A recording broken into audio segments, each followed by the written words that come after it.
எல்லாருக்கும் வணக்கம். நூடுல்ஸோட நூடுல்ஸ் படம் வந்து செப்டம்பர் 8ஆம் தேதி தியேட்டர்ல ரிலீஸ் ஆகுது. இங்க வந்திருக்கிற பிரஸ் மீடியா எல்லாருக்கும் பெரிய நன்றி. உங்க சப்போர்ட் எங்களுக்கு தேவை. ஒரு புது டீம், ஒரு நல்ல கண்டென்ட்டோட மூவி பண்ணி முடிச்சு இப்போ தியேட்டருக்கு வரோம். ஸோ உங்க சப்போர்ட் கண்டிப்பா தேவை. ஏன்னா நீங்க போய் சொல்றது, நீங்க போய் எழுதுறது, நீங்க ப்ரொமோட் பண்றதுல தான் ஒரு படம் இன்னைக்கு ஆடியன்ஸுக்கு போய் சேருது. So please support us. இந்த ஒரு புது டீமை சப்போர்ட் பண்ணுங்க. எல்லாருக்கும் வணக்கம். ஃபர்ஸ்ட் ஆஃப் ஆல் வந்து ரொம்ப ஹாப்பியா இருக்கு. ரொம்ப நாள் கழிச்சு பத்திரிகை நண்பர்கள் எல்லாரையும் பார்க்கறதுல எனக்கு பர்சனலா ரொம்ப சந்தோஷமா இருக்கு. அதான் நூடுல்ஸ்ன்ற படம் செப்டம்பர் 8ஆம் தேதி நம்ம தியேட்டர்ல ரிலீஸ் ஆக இருக்கு. ரொம்ப ஒரு குடும்பங்கள் கொண்டாடும் வெற்றியா மாற்ற வேண்டியது வந்து உங்க கையில தான் இருக்கு. டெஃபினெட்லி நீங்க பண்ணுவீங்க. அது எப்போதுமே நீங்க பண்ணிட்டு இருக்கீங்க. ஸோ செப்டம்பர் 8ஆம் தேதி நூடுல்ஸ் வந்து குடும்பத்தோட என்ஜாய் பண்ணுங்க அப்படின்றத நான் இது மூலமா உங்க மூலமா வந்து மக்கள் கிட்ட நான் சொல்லிக்கிறேன். நன்றி, வணக்கம். எல்லாத்துக்கும் வணக்கம். ஒரு நடிகனாக வரைக்கும் நீங்க எல்லாருமே நிறைய படங்களை பார்த்துருப்பீங்க. அதுவும் இந்த வருஷம் தொடர்ந்து துணிவில் ஆரம்பிச்சு அயோத்தி, அதுக்கப்புறம் பம்பர், அப்புறம் மாவீரன், அயலி, மாமன்னன், இப்படி தொடர்ந்து நிறைய படங்கள் நடிகனா பார்த்துருப்பீங்க. முதலா இயக்குனரா நான் ஒரு சின்ன படம் இயக்கி உங்க முன்னாடி கொண்டு வரோம். வர 8ஆம் தேதி, செப்டம்பர் 8ஆம் தேதி இந்த படம் ரிலீஸ் ஆகுது தியேட்டர்ல. ஸோ உங்க எல்லாரோட சப்போர்ட் இல்லாம எதுவுமே பாசிபிள் இல்லை, பர்டிகுலரா சினிமால. ஏன்னா அது நல்ல படமாக இருக்கும் பட்சத்தில் அதை இன்னுமே நீங்க பிரமாதமா கொண்டு போய் சேர்ப்பீங்கிற பெரிய நம்பிக்கை இருக்கு. ஸோ உங்க எல்லாரோட சப்போர்ட்டும் எப்பவும் வேணும்னு ரொம்ப வேண்டி விரும்பி கேட்டுக்கிறேன். நன்றி. சொசைட்டிக்கு அப்படின்னா இப்போ நம்ம எடுக்கக்கூடிய முடிவுகள் சமயத்துல வந்து ஒரு 2 நிமிஷம் தான். அது எடுக்கக்கூடிய முடிவுகள் வந்து சில சமயங்கள்ல நிதானமா இல்லாம போயிட்டோம்னா அடுத்தடுத்து நமக்கு வாழ்க்கையில நடக்கக்கூடிய சம்பவங்கள் வந்து அதனின் தொடராதான் இருக்கும். சில சமயங்கள் அது தோல்வியா ஏற்படும், இல்ல வேற முரணா ஏற்படும். இப்படி சில இடங்கள்ல நம்ம ரொம்ப நிதானமா இருக்க வேண்டியது முக்கியமா இருக்குங்கிறத இந்த படத்துக்குள்ள இது ஒரு ஹோம் இன்வேஷன் த்ரில்லர் தான். அது ஒரு ஃபேமிலிக்குள்ளார ஒரு ஃபேமிலி எடுக்கிற முடிவு, அவங்களுக்கு எதிராக அடுத்தடுத்து நடக்கக்கூடிய சம்பவங்களின் தொகுப்பு தான் படமா. நூடுல்ஸ் பேர் வச்சிருக்கீங்க, இந்த சைனீஸ் படத்துடைய ரீமேக்கா இருக்குமோ? இல்ல அப்படி இல்ல. அதான் நூடுல்ஸ்ங்கிறதா நம்ம எப்பயுமே நூடுல்ஸ் நம்ம ஆரம்பத்துல சின்ன பிள்ளைல இருந்து பார்த்த விளம்பரத்துல வந்து 2 minutes மேகி, 2 minutes நூடுல்ஸ் அப்படிதான் நம்ம வந்து நிறைய கேட்டிருக்கோம். அதனாலதான் அந்த படத்துல வந்து 2 நிமிஷம் எடுக்கக்கூடிய முடிவு தான் மாற்றுன்னு சொன்னா இல்லையா, அந்த 2 நிமிஷத்தை குறிக்கிறது தான் திங்ஸ் சேஞ்சஸ் இன் 2 minutes அப்படிங்கறத இந்த படத்தோட டேக்லைன். அதுதான் நூடுல்ஸ்ங்கிற டைட்டில். நடிகரா நடிச்சிட்டீங்க, இப்ப சினிமா இயக்குறீங்க, என்ன சிரமம் இருக்கு, என்ன சாதகமா இருக்கு? நடிகரா இருக்கும்போது எப்பவுமே வந்து ரொம்ப ரொம்ப சௌரியமா இருந்திருக்கும். ஏன்னா போனோமா, நடிச்சோமா, டைரக்டர்ஸ் அதை செஞ்சோமா, ஒன்னொன்னு நம்மளை எப்பவுமே திருத்துறதுக்கு, கவனிக்கிறதுக்கு, சரி பண்றதுக்கு நம்மளை சுத்தி 4 பேர் இருந்துகிட்டே இருப்பாங்க. ஆனா இயக்குனருங்கிறது மிக பொறுப்பான வேலைங்கிறது இயக்கும் பொழுது, வேலை செய்யும் பொழுது புரிஞ்சிச்சு. அப்போ என்ன, நம்மளை திருத்திக்கிறதா இருக்கட்டும், நம்மளை சரி பண்ணிக்கிறதா இருக்கட்டும், எல்லாமே நமக்குள்ளே ஒருத்தர் நம்மளை எப்பயுமே பார்த்துக்கிட்டே இருக்க வேண்டிய ஒரு கட்டாயம் இருக்கு. சோ நடிகர்ங்கிறத விட இயக்குனருங்கிறது ஒரு 10 மடங்கு 100 மடங்கு ரொம்ப பெரிய வேலையா தான் நான் பார்த்தேன். முதல் படத்துக்கு எவ்வளவு சிரமப்பட்டிருக்கீங்க? நான் இயக்குனர் ஆனது நிச்சயமா எனக்கு கனவு இல்லை. நடிகரா தொடர்ந்து பயணிக்கணுங்கிறது என்னோட கனவு, என்ன ஆசை எல்லாமே அப்படிதான் தொடர்ந்து நடந்துகிட்டு இருக்கு. இந்த இயக்குனர்ன்றது வந்து எழுத்து மேல எப்பயுமே பெரிய ஆசை, விருப்பம், நம்பிக்கை எல்லாமே உண்டு. அப்படி எழுதிக்கிட்டு இருக்கும்பொழுது 2021 இந்த கோவிட் சீசன்ல ஒரு ஃப்ரீ ஸ்பேஸ் கிடைச்சிச்சு. அப்ப சில குறும்படங்கள் எடுத்து பார்த்தோம். அந்த படங்கள் பார்த்துட்டு யாரும் முதல்ல திட்டல.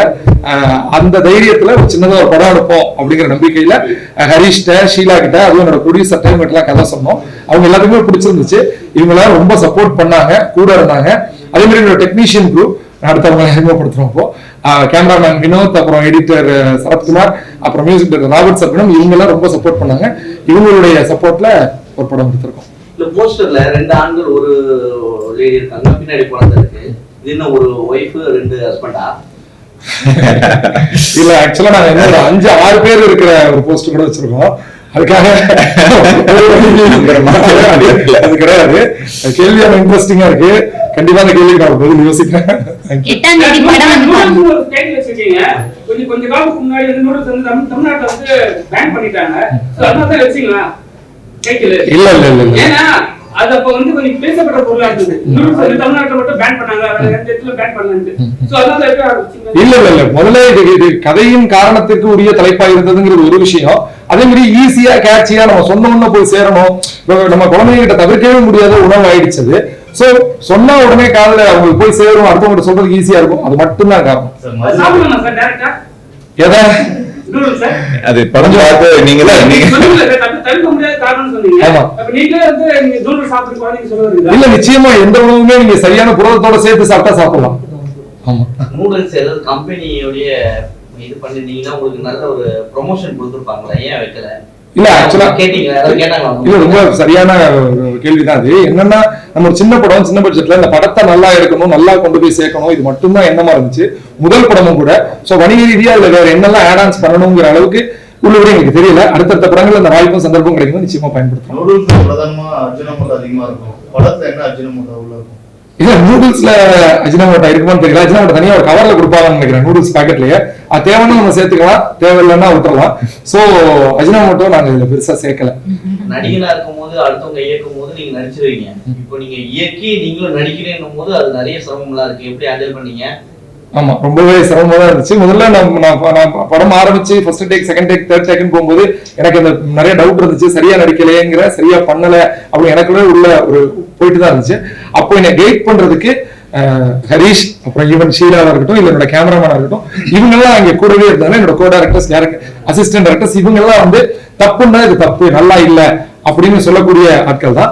சோ இவங்களோட கைடன்ஸோட அவ்வளவு நடிச்சிருக்கோம். நல்லா இருக்கு, நல்லா நீங்க பாத்து. முன்னணி நடிகர்களுக்கு திரையரங்கம் வந்து திறந்திருக்கு. சிறிய பட்ஜெட்டுக்கான திரையரங்கங்களோட முன்னுரிமை எப்படி? இல்ல, அதாவது இப்ப பெரிய பட்ஜெட்டுக்கு அதுக்குன்னு ஒருத்தருக்கு ஒரு வேல்யூ இருக்கு. அப்ப அது பெருசா ரிலீஸ் பண்ண வேண்டிய கட்டாயம் எப்பயுமே இருக்கு. அதே மாதிரி சின்ன படங்களுக்கும் ஓரளவுக்கான மினிமம் தேட்டர்ஸ் கண்டிப்பா கிடைக்குது. அந்த படம் நல்லா இருக்கும் பட்சத்தில் அடுத்தடுத்து டிஸ்ட்ரிபியூட்டர்ஸ், தியேட்டர் ஓனர் சில கண்டிப்பா அதுக்கு ஹெல்ப் பண்றாங்க. அப்படி நிறைய படங்கள் சமீபமாவே போர்த்தொழிலா இருக்கட்டும், இல்ல குட் நைட் படமா இருக்கட்டும், இல்ல அருவி படமா இருக்கட்டும், இந்த மாதிரி படங்கள் எல்லாமே ரொம்ப கம்மியான தியேட்டர்ஸ் கொடுக்கப்பட்டு படம் நல்லா இருந்த பட்சத்தில் ரொம்ப வாஸ்டா போய் சேர்ந்திருக்கு. அந்த மாதிரி நூடுல்ஸ் படங்கள் எங்களுக்கு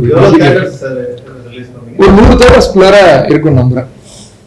நீங்க பைரவுக்கு அப்புறம் நிறைய பெரிய அளவுக்கு படங்கள் இப்ப ஹீரோவா உங்களை கூப்பிட்டு வந்திருக்காரு. என்ன இப்ப பைரவுக்கு அப்புறம் நீங்க படங்கள் பாக்கலையா? இல்ல, பெரிய அளவுக்கு இருந்தது. இப்ப ஹீரோவா உங்களை செலக்ட் பண்ணிருக்காரு.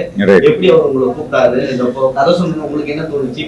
டைட்டில் வந்து சைனீஸ் உடைய டைட்டில், ஓகே, நூடுல்ஸ் வச்சிருக்காங்க. ஓகே, சோ ரொம்ப சிக்கலா தான் இருக்கும். ரைட். இதுல சிக்கல் எல்லாம் ஒண்ணும் இல்லைங்க. அதாவது இன்னொன்னு, இந்த படத்துல வந்து ஹீரோ வில்லன் எல்லாம் எதுவும் கிடையாது. இந்த படத்துல வந்து ஹீரோ வில்லன் எல்லாம் எதுவும் கிடையாது. இதுல இருக்கிற கேரக்டர்ஸ் தான். ஸோ படத்துல வர்ற ஒரு சிச்சுவேஷன், ஒரு ஃபேமிலிக்கு வர்ற ஒரு சிச்சுவேஷனை வந்து அந்த ஃபேமிலி எப்படி ஹேண்டில் பண்றாங்கிறது தான் கதை. இதுல நான் ஹீரோவா இருக்குன்னா அப்படிங்கறத பாக்குறத விட நான் நினைக்கிறேன் இதுல ஒரு நல்ல கதாபாத்திரமா இருக்கேன் அப்படிங்கறத நான் பாக்குறேன். பிகாஸ் இதுல எல்லாருமே இப்போ மதன் ஆகட்டும், நானாகட்டும், ஆழியா, ஷீலா, வசந்த் சார், ஸோ நாங்க திருநாவுக்கரசு சார், ஸோ நாங்க எல்லாருமே வந்து ஒரு கேரக்டர், ஒரு பில்டிங்ல இருக்கிற ஒரு 4-5 ஃபேமிலி, அந்த ஃபேமிலியில இருக்கிற ஒரு கேரக்டர்ஸா தான் இருந்திருக்கோம். ஸோ இதுல ஹீரோ வில்லன்ங்கிற ஒரு விஷயம் கிடையாது. இது ஒரு எக்ஸ்பீரியன்ஸா இருக்கும். அந்த சிச்சுவேஷன் எப்படி ஹேண்டில் பண்றாங்கிறது நார்மல் ஆடியன்ஸுக்கு கண்டிப்பா கனெக்ட் பண்ண முடியும். இது ஒரு பக்கத்து வீட்டுல நடக்கிற ஒரு விஷயம் மாதிரி இருக்கும். கதை தாங்க காரணம். கதை கேட்ட உடனே எனக்கு ரொம்ப பிடிச்சிருந்தது. அதுக்கப்புறம் வந்து இந்த ரோல் வந்து நான் பண்ணினா எப்படி இருக்கும், என்னோட கெரியரோட டிசிஷன்ஸ் எல்லாமே அடுத்தடுத்து எப்படி இருக்கும் அதெல்லாம் யோசித்து நான் கமிட் பண்ணிட்டேன். நூடுல்ஸ் எனக்கு கதை ரொம்ப பிடிச்சிருந்தது. சவாலுன்னு பார்த்தா படம் ஃபுல்லாகவே சவால் தான். நான் நடிக்கிற எல்லா படங்கள்லையும் சவால் இருக்கிற மாதிரி தான் இந்த படத்துலேயும் இருந்தது. இந்த படத்தில் இன்னொரு விஷயம் என்னன்னா, ஒரே வீட்டுக்குள்ளே நம்ம ப்ளே பண்ணணும்.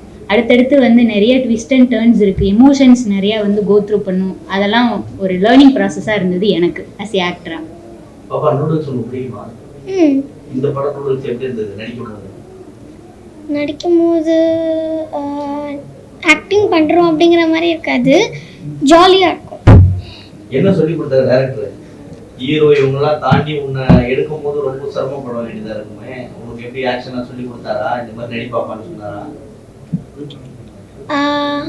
சொல்லி தந்தாரு.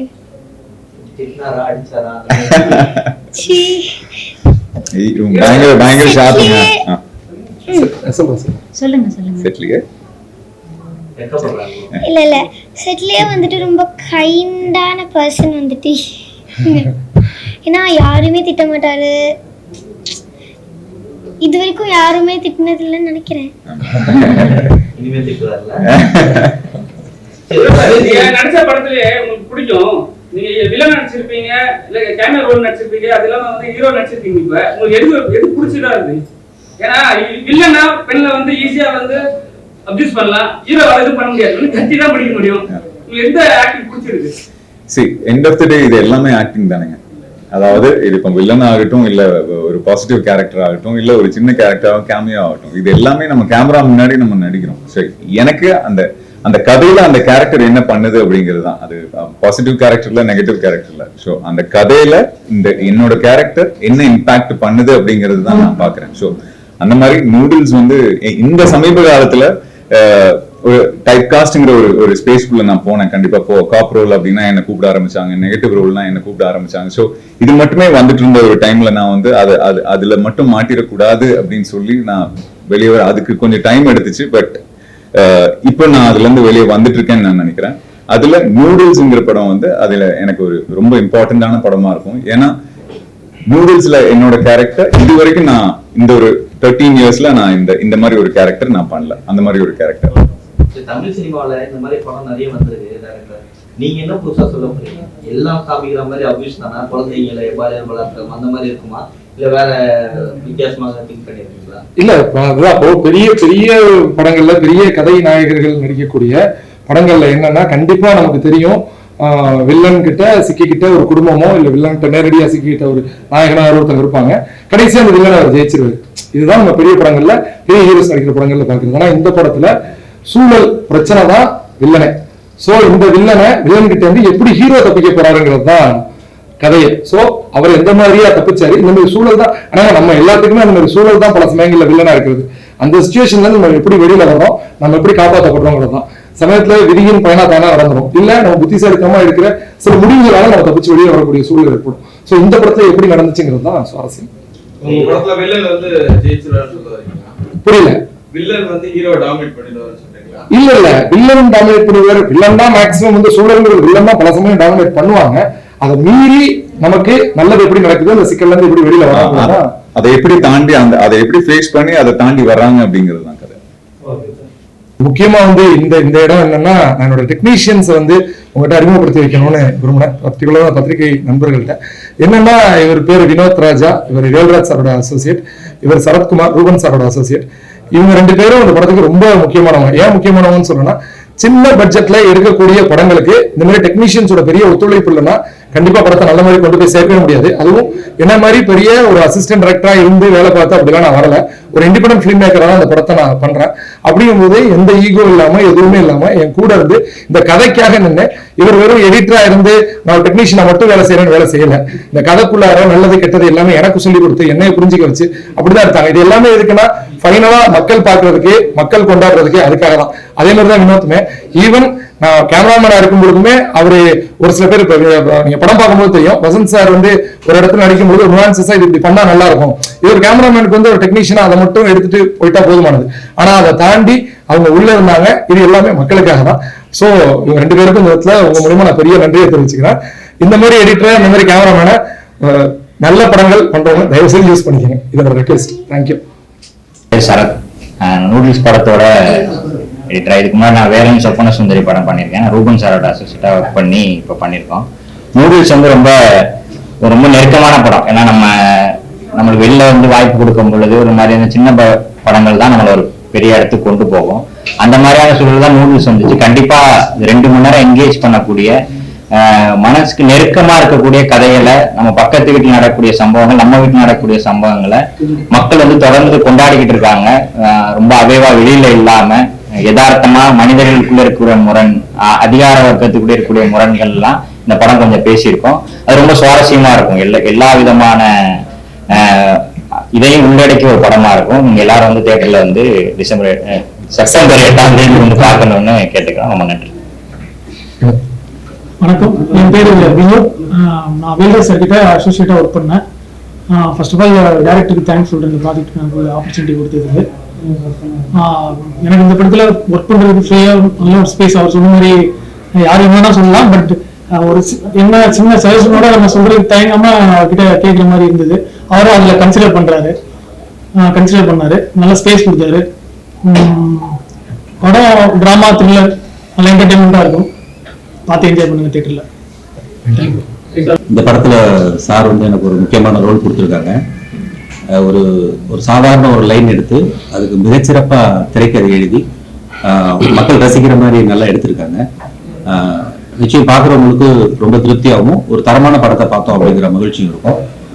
சார் வந்து இது வரைக்கும் சினிமாவில் வந்து ஒரு நடிகராக மட்டும்தான் பார்த்துருப்பாங்க. இவருடைய இது வந்து வேற ஒரு வெர்ஷன். இவர் உண்மையிலேயே வந்து இவரை பர்சனலாக தெரிஞ்சவங்களுக்கு இவர் நடிகருங்கிறத விட மிகச்சிறந்த எழுத்தாளர் அப்படிங்கிறது, நல்ல டெக்னீஷியன்ங்கிறது தெரியும், எனக்கு பர்சனலாக தெரியும். அதை இப்போ நீங்கெல்லாம் பார்க்க போறீங்கும் போது படம் ரிலீஸ் ஆகிறதோட அதுதான் எனக்கு ரொம்ப சந்தோஷமா இருக்கு. ரொம்ப நன்றி. எல்லாருக்கும் வணக்கம். என் பேர் வசந்த் மாரிமுத்து. பிஜு விஸ்வநாத் சார் பண்ண சென்னை பழனிமார் படம் என்னோட ஃபர்ஸ்ட் படம் அது பண்ணேன். அப்போலேருந்து மதன் எனக்கு பழக்கம். ஸோ இந்த படத்தில் ஒரு இம்பார்ட்டண்ட்டான ஒரு ரோல் கொடுத்துருக்காரு, என்னை நம்பி கொடுத்தாரு. அதுக்கு வந்து ஜஸ்டிஃபை பண்ணணும்னு நினைக்கிறேன். இந்த படம் வந்து எல்லாரையுமே கண்டிப்பாக என்கேஜ் பண்ணக்கூடிய ஒரு க்ளீன் கண்டென்ட். அது entire family can sit down, watch, relax and enjoy. ரொம்ப என்ஜாய் பண்ணுவாங்க எல்லாருமே. ஸோ கண்டிப்பாக எல்லாரும் செப்டம்பர் 8 தியேட்டரில் பாருங்கள். தேங்க்யூ.